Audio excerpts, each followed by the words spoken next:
Hello and welcome. My name is Greg Klein with Hayes Financial Group. As we approach the end of 2020, the theme for this video is year-end savings topics. The agenda for this video is a bit of a potpourri. We will start as the holidays are fast approaching, discussing holiday spending and giving you some food for thought on how what you do now can negatively impact your retirement savings in 2021 and beyond. We'll also touch on some tax situations we want you to be aware of as the year closes out and we start a new one, and then we'll finish with some always important investing concepts, but concepts that might even be more timely as we close out this crazy 2020. It has been a weird and stressful year, and everyone wants to spend the holidays with friends and loved ones just like normal, but we shouldn't or can't, and shopping for anything or everything can be a nice convenient way of coping with this extra stress. So it is tempting to compensate and spend even more than usual to create some sense of normalcy during a period that has been so uncertain. Overspending can lead to more stress in the long run. In fact, about a third of 2019 holiday shoppers who took on credit card debt, they're still paying off that credit card debt, still carrying those balances, and we don't want you to fall into that trap. So do as Santa does, make a list, check it twice.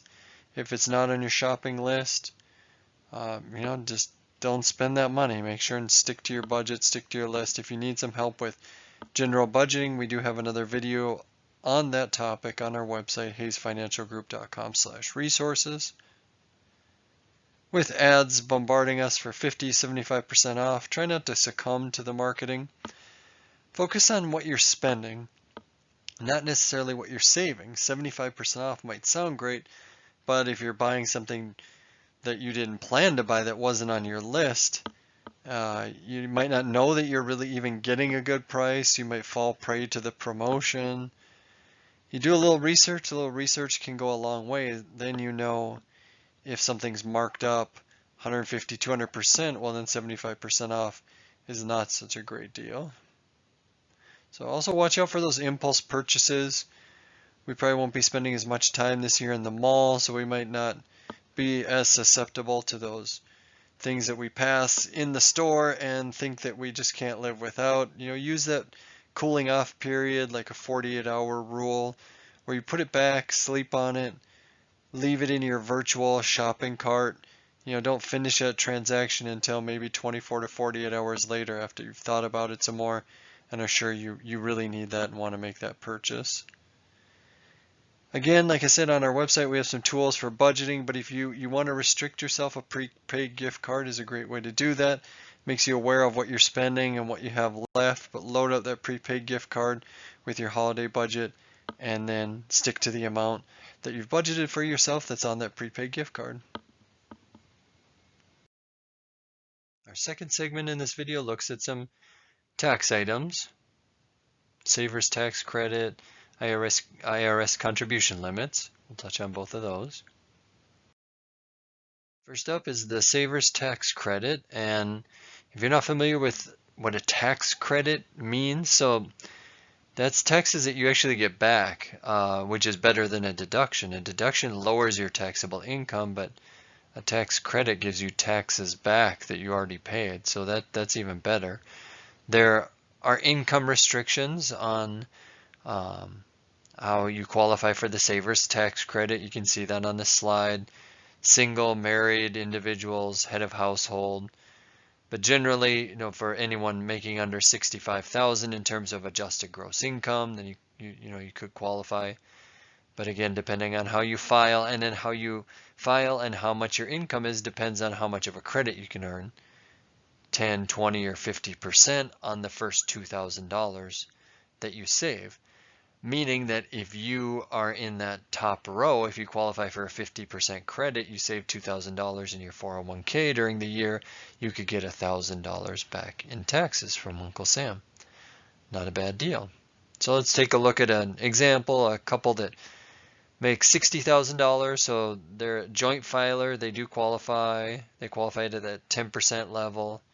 If they save $100 a month for their retirement through their employer-sponsored plan, they get a 10% savers tax credit, so they get $120 back on their taxes. Something that is nice to be aware of. Make sure that you're getting that. If you use, the tax software like TurboTax, it should be calculating that for you. But just to make sure, a little knowledge goes a long way. And in 2021, the only thing that's changing is the limits. The income limits go up a little bit. So for 2021, for joint filers, it's up to $66,000. For single, it's up to $33,000, and head of household up to $49,500.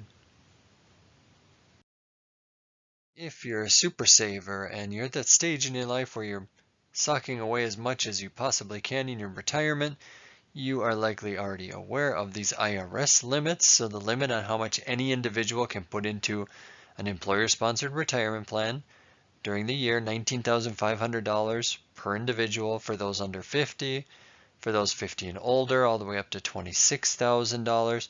This does not count any employer contributions. This is just the total that is deducted from your paycheck during the year. There are still a few pay periods left in the year to take full advantage of that.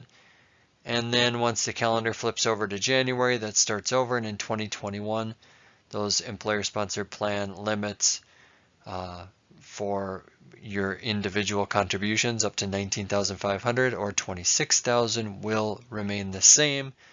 The only thing that might change for you, I guess, is if you're turning 50 next year, then you're allowed to do those catch-up contributions and save a little bit more. Otherwise, these will be the same in 2021 as they were for this current year, but still some time if you want to get all the way up to the IRS limit to maybe save a little bit more last few paychecks of the year. Make sure you get all the way up to the IRS limit. And our third segment is on those year-end investing strategies. We'll talk about rebalancing, reassessing your risk, taking a step up, saving a little bit more. So let's get into those. It's wise to rebalance on a regular basis, especially after an up and down year like we experienced in 2020. If you're wondering what rebalancing is, I think this napkin finance, little napkin doodle, does a good job of explaining. And first of all, rebalancing, it's buying some investments and selling off others to maintain your target allocation, your target risk, I should say target mix of investments that's appropriate for your risk level. So it's something that self-directed investors need to do. If you've set up your portfolio with your investments and you've determined how much, what percent you want to put in each of these different buckets or each of these different types of investments, you need to rebalance periodically. And the end of the year or beginning of the next year is a time when a lot of people choose to do that rebalancing. So they're buying or selling to maintain that target risk, because volatility in the markets, that can change how much you have in these different asset classes. Markets rise and fall, and it throws off your percentages. You may have started, let's say, to make it easy with a 50-50 portfolio, half low risk, half high risk. Well, a year or a few years later, your percentages will not be still at 50-50 unless you do some rebalancing. So rebalancing is that process of buying and selling some different holdings. What you end up doing is selling some of those that have outperformed, some of the higher value ones, and buying in lower to some of those that have maybe performed not as well. And that helps your performance, that rebalances your risk back to the appropriate level.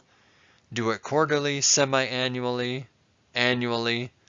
It doesn't really matter. The key is just to do it. And you can see on this chart the difference between a portfolio that is rebalanced every year versus one that is not over a long period of time, like 30 years. And you can see it actually goes in the opposite direction with the red and the blue sections over on the right-hand side of that chart. This person, as they got older and closer to retirement, their risk went up. They had a higher portion of their account balance invested in stocks, which is the opposite of what you want to happen. So if you're a self-directed investor, do this rebalancing periodically. Otherwise, take advantage of the easy-to-use options in your plan that do it for you, like target date funds, like the managed portfolios.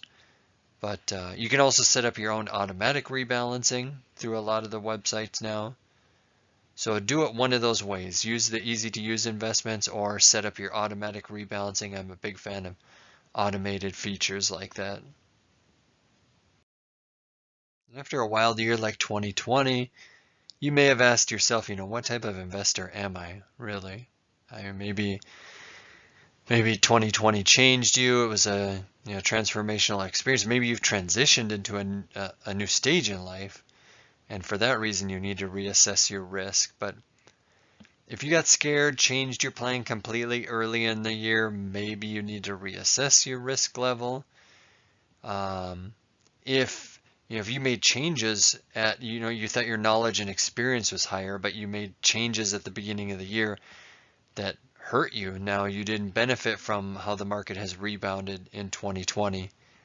Maybe you need to change things up so that you don't do that again the next time the market dips.